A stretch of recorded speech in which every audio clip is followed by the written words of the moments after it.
Bakit baliktad ang reflection mo? Hindi yan normal, hindi ka na tao. Ano ka ba? Huwag mo akong lokohin. Sabihin mo kung ano ka, aswang ka ba? Aswang ka ba? May mga lumang paniniwala talaga na kahit makabago na ang panahon, hindi mo basta mababaliwala. Isa na doon yung sabi ng matatanda na kapag ang refleksyon ng isang tao sa salamin ay baliktad o mali, hindi na raw iyon normal na tao. Dati pinagtatawanan ko lang yon, pero nagbago ang tingin ko matapos mangyari ang lahat. Itong ikukwento ko ay tungkol sa best friend ko na si Lian. Matagal na kaming magkaibigan. Tipong halos araw-araw magkasama, sabay kumain, sabay umuwi, at sabay magkwentuhan tungkol sa buhay. Kilala ko siya bilang masayahin, maingay, at mahilig mag-selfie. Kaya nung araw na iyon, wala namang kakaiba sa ginawa namin. Nasa kwarto niya kami.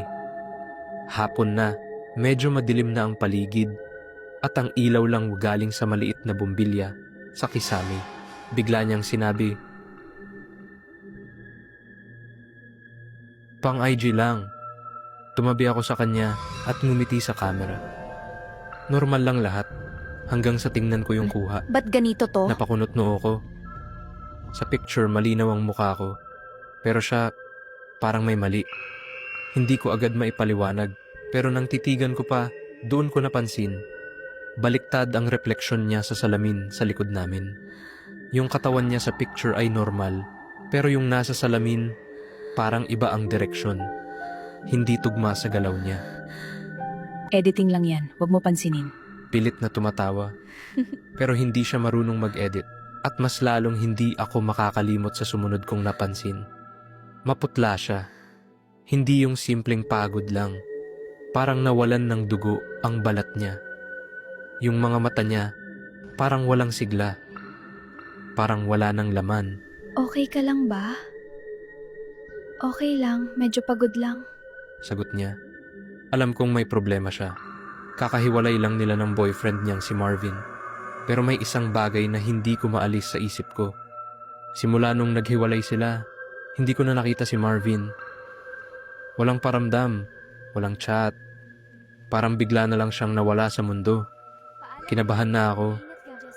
Hindi ko na tinapos ang araw na yon. Nagpaalam ako at umuwi agad.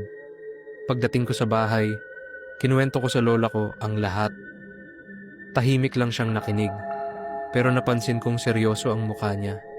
Anak, kapag ang refleksyon ng tao ay mali, hindi na yan basta tao. Nanlamig ang buo kong katawan.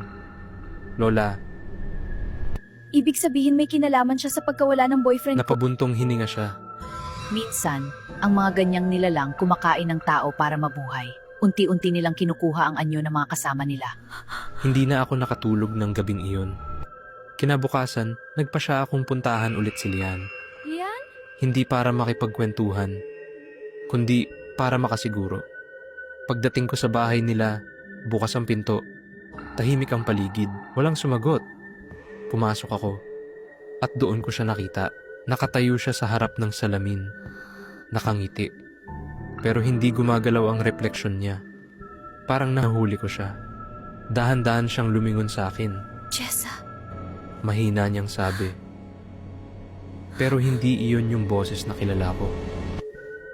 Alam mo na pala. Sabay ngiti na masyadong malapad. Umatras ako. Nasaan si Marvin? Nanginginig kong tanong. Tumawa siya. Hindi ko na siya kailangan! Doon na ako tumakbo palabas. Hindi na ako lumingon. Pag-uwi ko, agad akong nag-empake. Hindi ko na hinintay pa ang kung ano mang pwedeng mangyari. Lumipat kami ng lola ko sa ibang lugar kinabukasan. Lumipas ang ilang linggo at unti-unting bumalik sa normal ang buhay ko. Pero may isang bagay na hindi ko makalimutan. Isang araw, habang nag-aayos ako sa harap ng salamin, napatingin ako sa sarili ko. Normal naman ang lahat. Pero saglit lang. Dahil parang may nakita akong kakaiba. Sa likod ko, sa refleksyon, may nakatayo, nakangiti. At kahit hindi ko siya lingunin, alam ko kung sino iyon.